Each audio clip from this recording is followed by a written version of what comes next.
बिरामीलाई सहुलियत दरमा गुणस्तरीय औषधि दिन सरकारी अस्पतालमा फार्मेसी सञ्चालन गरिए पनि औषधि पाउनै मुस्किल।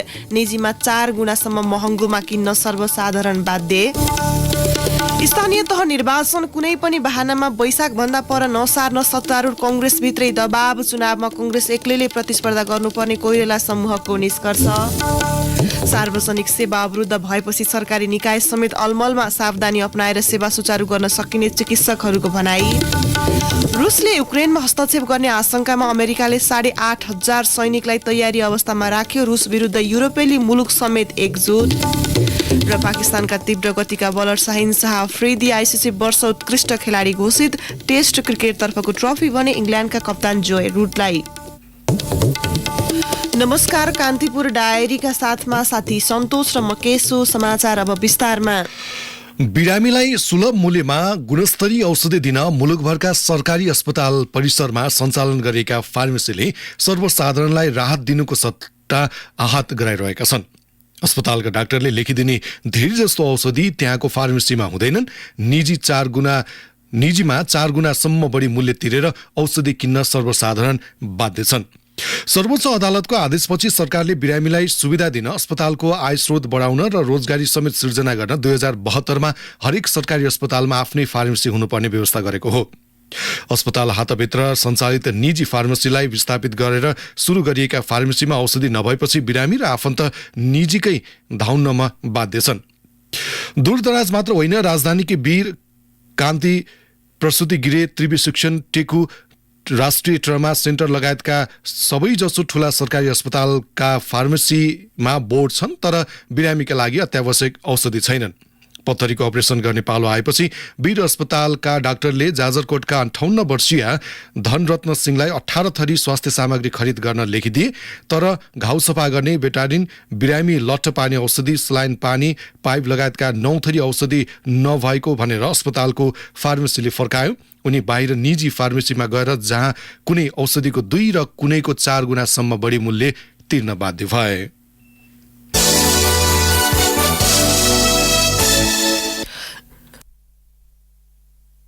सत्तारूढ दलहरू स्थानीय तह निर्वाचन सार्ने गरी ऐन संशोधनमा अग्रसर भइरहेका बेला सत्ताको नेतृत्व गरिरहेको कङ्ग्रेसभित्र त्यसको विरोधमा संगठित धारणा बन्न थालेको छ। शेखर कोइराला समूहले हिजो भर्चुअल बैठक गरी स्थानीय चुनाव कुनै पनि बहानामा वैशाख भन्दा पर सार्न नहुने र चुनावमा कङ्ग्रेस एक्लैले प्रतिस्पर्धा गर्नुपर्ने निष्कर्ष निकालेको छ। नेता कोइरालाले आवधिक निर्वाचनमाथि बन्देज गर्दा लोकतन्त्र कमजोर हुन्छ भन्ने साझा धारणा बनेको बताउनुभयो। उहाँले भन्नुभयो, सत्ता गठबन्धनभित्र विभिन्न बहानामा स्थानीय निर्वाचनलाई पर सार्ने कसरत भइरहेको छ। त्यसो गरियो भने संविधान नै धरापमा पर्ने खतरा रहेकाले हामीले पार्टी नेतृत्वलाई आफ्नो धारणा सुनाउने निर्णय गरेका छौं।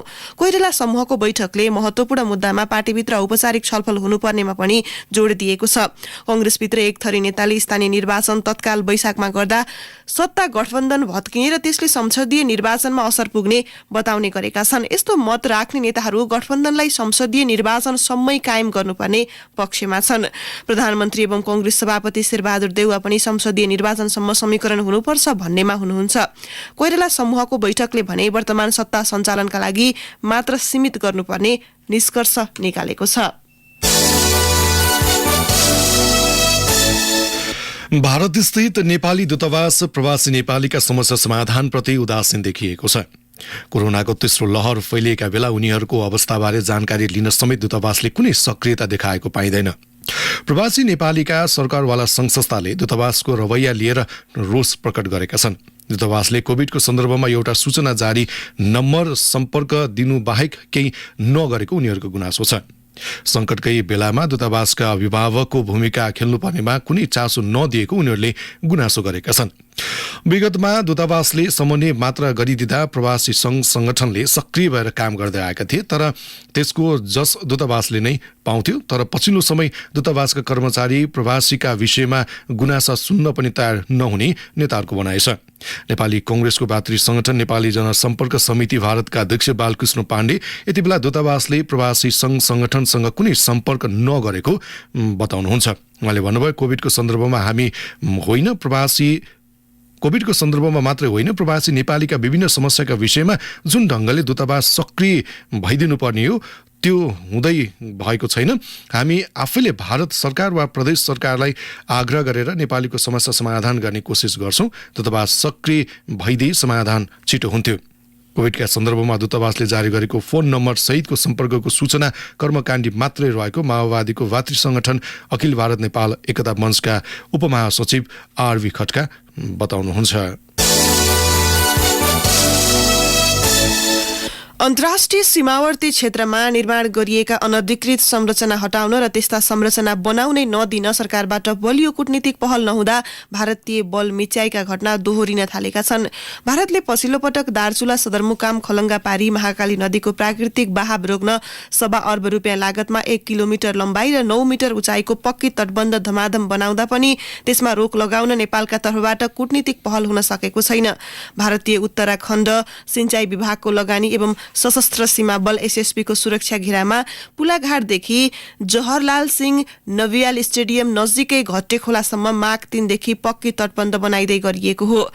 80 करोड भारूमा तटबन्ध निर्माण सक्ने गरी भारतीय अरुण कन्स्ट्रक्सन कम्पनीलाई जिम्मा दिइएको छ। भारतले नयाँ परियोजना साबिकको तटबन्ध भन्दा 7 मिटर नदी तटीय क्षेत्रमा छिरेर निर्माण अघि बढाएको छ। भारतले एकतर्फी रूपमा बनाइरहेको तटबन्धका कारण वर्षायाममा नदीको बहाव नेपालतर्फ फर्केर ठूलो क्षति पुग्न सक्ने स्थानीय बताउँछन्। उनीहरूका अनुसार महाकालीको धार फेरिए नेपाली भूमि कटान मात्र हुँदैन, वारीतर्फका बस्ती नै विस्थापित हुने जोखिम समेत छ।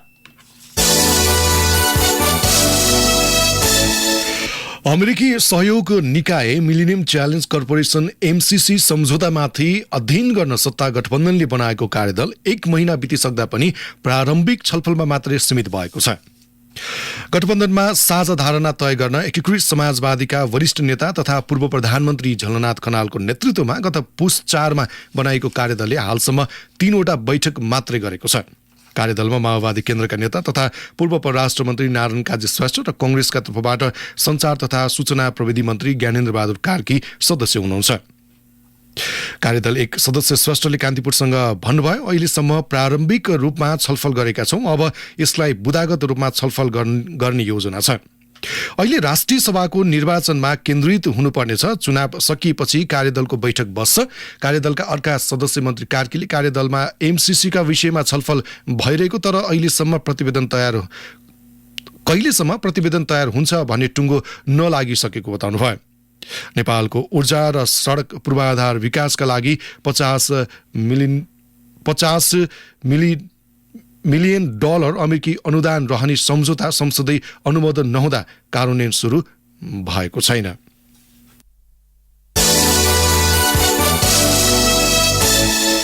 राष्ट्रिय सभा सदस्य निर्वाचनमा बुधबार मतदान गराउन अदालतको फरार सूचीमा रहेकी प्रदेश सांसद गुलेफोन खातुनलाई ल्याउने एमालेले तयारी गरेको छ। प्रदेश 1 एमालेले संसदीय दलका नेता भीमप्रसाद आचार्य, पूर्व मुख्यमन्त्री शेरधन राई, प्रदेश इन्चार्ज देवराज घिमिरे र प्रदेश अध्यक्ष तुलसी प्रसाद न्यौपानेलाई प्रदेश सांसद खातुनलाई मतदान गराउने जिम्मा दिएको छ। एमालेका प्रमुख सचेतक बुद्धि कुमार राज भण्डारीले प्रदेश सांसद खातुनलाई मतदान गराउने वातावरण बनाउन प्रयास भइरहेको जानकारी दिनुभयो। जिल्ला प्रहरी कार्यालय मोरङले भने प्रदेश सांसद खातुनलाई समात्न तयारी गरेको जनाएको छ।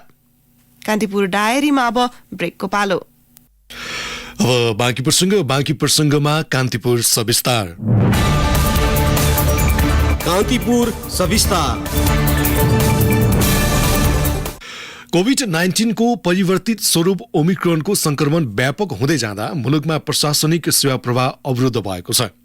जनप्रतिनिधि, कर्मचारी, स्वास्थ्यकर्मी लगायतकामा तीव्र रूपमा संक्रमण फैलिएका कारण अत्यावश्यक बाहेकका सेवा तत्कालका लागि स्थगित गर्ने संस्थाहरू दिन प्रतिदिन बढ्दो क्रममा छन्।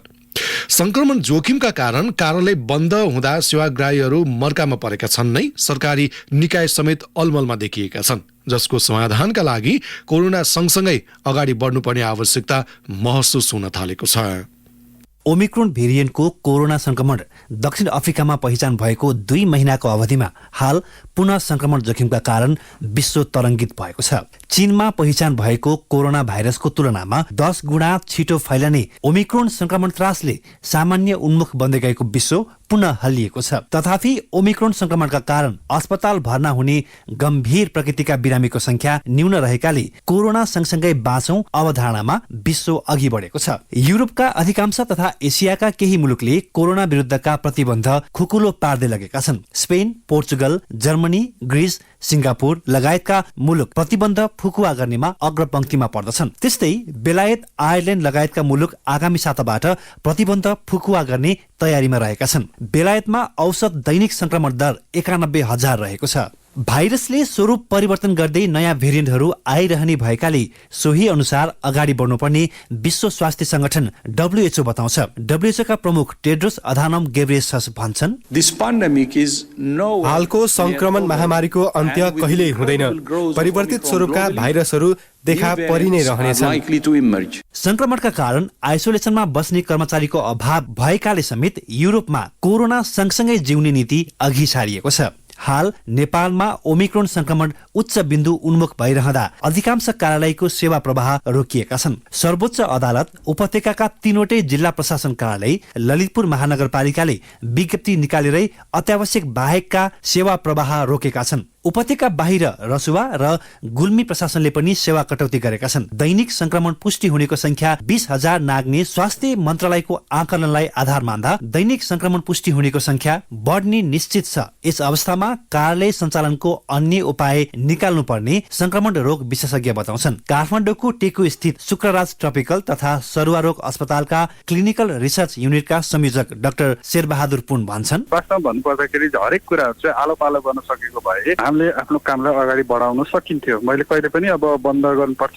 टोटली भन्ने खालको चाहिँ भनाइ चाहिँ कहिले पनि राखेन। कुनै पनि रोगको संक्रमण आफैमा संवेदनशील हो, तथापि हालको ओमिक्रोन संक्रमण यस अघिका भेरिएन्टको तुलनामा सामान्य भएको हुँदा आतंकित भइहाल्नु पर्ने अवस्था नरहेको डाक्टर पुन बताउँछन्। आजको मितिसम्ममा चाहिँ लाखौं मानिसले कम्तीमा 1 डोज कोरोना विरुद्ध खोप लगाइसकेको अवस्था पनि छ। यी सबै कारणले गर्दाखेरि मलाई जहाँसम्म लाग्छ दोस्रो लहरमा जुन अवस्था हामीले परिस्थितिको सामना गर्नु पर्यो त्यस्तै चाहिँ हुबहु हुने सम्भावना हुँदैन। ओमिक्रोन संक्रमणले अस्पताल भर्ना हुने प्रकारको गम्भीर स्वास्थ्य संकट निम्त्याउने खतरा नरहेको सरकारी निकायले ठहर गरिसकेको छ। संक्रमण फैलिँदा स्वास्थ्य सावधानी अपनाएर कार्यालय सञ्चालन गर्न सकिने बारे जानकार हुँदाहुँदै पनि सरकारले औपचारिक रूपमा घोषणा गर्न सकेको छैन। कोभिड-19 संकट व्यवस्थापन केन्द्र CCMCC की प्रवक्ता सुनिता नेपाल, मोनिटरिङमा बस्नु पर्ने र काममा आउनै नसक्ने साथीहरूलाई चाहिँ आराम गर्न दिने, नभए अरूले चाहिँ 5 दिनपछि अनिवार्य रूपमा काममा आउनु पर्ने, अब त्यो सायद निर्देशन पनि जारी होला। कार्यालय प्रमुखले चाहिँ सकेसम्म आफ्नो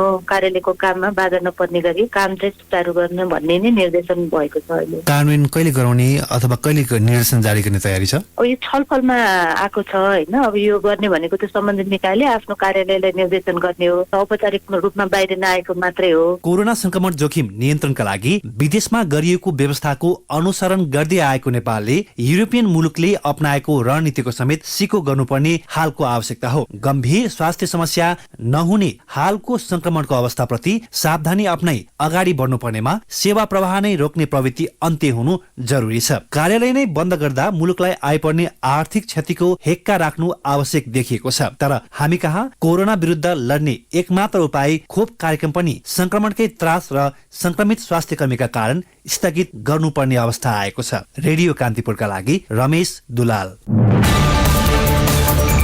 कान्तिपुर सविस्तार।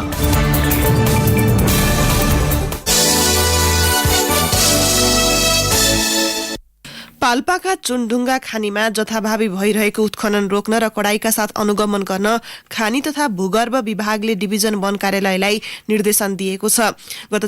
गत वर्ष 4 उद्योगले जथाभावी गरेको भेटिएपछि छानबिन समितिले 70 करोड 53 लाख जरिवाना गर्न प्रतिवेदन मार्फत सुझाव दिएको थियो। तर पुरातत्व विभागले न्यूनतम जरिवाना लिएर ती उद्योगलाई उन्मुक्ति दिएपछि मुद्दा अख्तियार अनुसन्धान आयोगमा पुगेको जानकारी दिँदै विभागले कडाई गर्न डिभिजन 1 लाई पुस 27 मा पत्रचार गरेको हो। अनुगमनकारी निकायको व्यवस्थाले उत्खननमा जथाभावी भएको हो। पाल्पा जिल्लाभित्र सिमेन्ट उद्योग छैनन्। यहाँका चुनढुङ्गा संकलन उद्योगले रूपन्देही, नवलपरासी र कपिलवस्तुका सिमेन्ट उद्योगलाई पठाउँछन्। जथाभावी उत्खननले पहिरोको जोखिम बढेको स्थानीय तहहरूको गुनासोपछि खानी तथा भूगर्भ विभागले 2077 जेठ 15 मा नै 9 सदस्यीय छानबिन समिति गठन गरेको थियो। सो समितिको प्रतिवेदनमा जथाभावी उत्खनन भइरहेको उल्लेख छ। सामुदायिक कुकुरको आक्रमणमा परि हेटौडा उपमहानगरपालिका 10 मा रहेको वन विज्ञान अध्ययन संस्थानको जंगलमा चित्तलका 4 पाठापाठी मारिएका छन्। ती पाठापाठी पछिल्लो 2 साता यता मारिएका हुन्। खुला रूपमा छाडिएका कुकुरको आक्रमणका कारण वन विज्ञान जंगलभित्र चित्तल र मृग मारिएको नौलो घटना भने होइन। हिजो बिहान करिब 8:30 बजेतिर एउटा चित्तलको पाठालाई कुकुरले आक्रमण गरेको अवस्थामा विद्यार्थीले देखेर उद्धारको प्रयास गरेका थिए। तर गम्भीर घाइते चित्तल मरेको विद्यार्थी सुजन खतिवड़ाले बताए। चित्तल र मृग मारिएको विषयलाई लिएर वन विज्ञानका विद्यार्थीले क्याम्पस प्रशासन र स्थानीय सरकारको ध्यानाकर्षण गराउँदै आएका छन्, तर त्यसप्रति कसैले पनि ठोस कदम उठाएका छैनन्।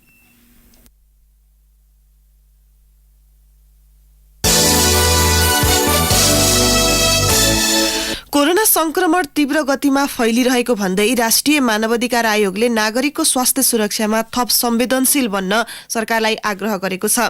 आयोगले हिजो स्वास्थ्य तथा जनसंख्या मन्त्रालय र गृह मन्त्रालयका अधिकारीसँग छलफल गर्दै बिना खोपकार्ड सार्वजनिक स्थलमा प्रवेश गर्न नपाइने व्यवस्थाले सर्वसाधारणको मानवाधिकारको उपभोगमा असर परेको भन्दै त्यसतर्फ ध्यान दिन सुझाव दिएको छ। त्यस्तै सवारी साधनमा जोर बिजोर प्रणाली लागू गर्दा भीड़ झनै बढ्न सक्ने अवस्था आएको लगायतका विषयमा सरकारको ध्यानाकर्षण गराइएको आयोगले जनाएको छ। त्यस्तै मानवाधिकार आयोगले सीमा क्षेत्रमा आवत जावतको व्यवस्थापनमा ध्यान दिन सरकारलाई भनेको छ। छलफलका क्रममा आयोगका अध्यक्ष तब बहादुर मगरले सरकारले गरेको कडाइले नागरिकको मानवाधिकार हनन हुनेतर्फ सचेत रहन आग्रह गर्नु भएको थियो। कान्तिपुर डायरीमा पुनः ब्रेकको पालो। सेवा सुविधा। अब आर्थिक प्रसंग। एकै दिन शेयर बजार परिसूचक नेप्से करिब 100 अंक घटेको छ। हिजो 79.8 अंक झरेपछि नेप्से 2820 अंकमा जोडिएको छ। 2820 अंकमा अडिएको छ। पुस 12 मा 2521 अंकमा रहेको नेप्से एक महिनामै 400 अंकले उक्लिएर गत साता 2931 अंकमा पुगेको थियो। एकै दिन 100 अंक बजार घट्नुको मुख्य कारण भने स्थानीय तहको चुनाव मिति धकेल्ने सरकारको गृह कार्य रहेको सम्बन्ध अधिकारीहरू बताउँदै आएका छन्। सत्तारूढ गठबन्धनले आइतबार मात्रै चुनावको मिति सार्ने सम्बन्धमा कानूनविदसँग परामर्श गरेको थियो। त्यसक्रममा कानूनी छिद्र हटाउन संशोधन गरेर अघि बढ्ने लगभग सहमति जुटेको जनाइएको छ। विगतका वर्षमा पनि चुनावका बेला शेयर बजार घट्ने गरेको बताइएको छ। बुढीगण्डकी जलविद्युत आयोजनाका लागि पेचिलो बनेको संरचनाको राजकट्टी विवाद समाधान भएको छ। संघीय सरकारको मन्त्री परिषद बैठकले पुस्तिसमा संरचनाको राजकट्टी नगर्ने निर्णय गरेसँगै विवाद समाधान भएको हो। यसले 2 वर्षदेखि हुन नसकेको मुआब्जा वितरण चालु आर्थिक वर्षमा वितरणको तयारी थालिएको छ। राजकट्टी विवादकै कारण गत वर्ष विनियोजित 6 अर्ब रुपियाँ फिर्ता भएको थियो। मन्त्री परिषदले आयोजनाको घर, गोठ र संरचनाको मुआब्जा वितरणमा राजकट्टी नहुने निर्णय गरेको हो। 2 वर्षदेखि राजकट्टी नगर्ने प्रस्ताव ऊर्जा, जलस्रोत तथा सिंचाई मन्त्रालयबाट अर्थ मन्त्रालयमा पुगेर रोकिएको थियो। अर्थ मन्त्रालयले मङ्सिर 21 मा राजकट्टी नगरी मुआब्जा दिने सहमति गरेको थियो। यससँगै ऊर्जा मन्त्रालयले आयोजनाको डुबान क्षेत्र धादिङ र गोर्खामा रहेका घर, गोठ लगायत भौतिक संरचनाको राजकट्टी नगरी क्षतिपूर्ति दिने अर्थको रायसहितको प्रस्ताव मन्त्री परिषदमा पेश गरेको थियो। अब अन्तर्राष्ट्रिय प्रसंग। रुसले युक्रेनमा हस्तक्षेप गर्ने आशंकामा अमेरिकाले 8500 सैनिकलाई तयारी अवस्थामा राखेको छ। रुसले युक्रेनको सीमामा 1 लाख सैनिक परिचालन गरेको आरोप लगाउँदै अमेरिकाले सेना तयारी अवस्थामा राखेको हो। युक्रेनमा रुसले गर्न सक्ने सम्भावित आक्रमण विरुद्ध अमेरिकाका राष्ट्रपति जो बाइडेनले आफ्ना गठबन्धन राष्ट्रलाई एकजुट हुन आग्रह गर्नुभएको बीबीसीले जनाएको छ। रुसले भने युक्रेनको सीमा क्षेत्रमा सेना परिचालन गरेको आरोपको खण्डन गर्दै आएको छ। यसैबीच अमेरिकाको रक्षा मन्त्रालयले रुसले युक्रेनमा चाल्ने कदमपछि मात्र आफूले कारवाही चाल्ने जनाएको छ। डेनमार्क, स्पेन, फ्रान्स तथा नेदरल्यान्ड्सले फाइटर जेट तथा समुद्रिक युद्ध तोप समेत तयारी अवस्थामा राखेको जनाएका छन्।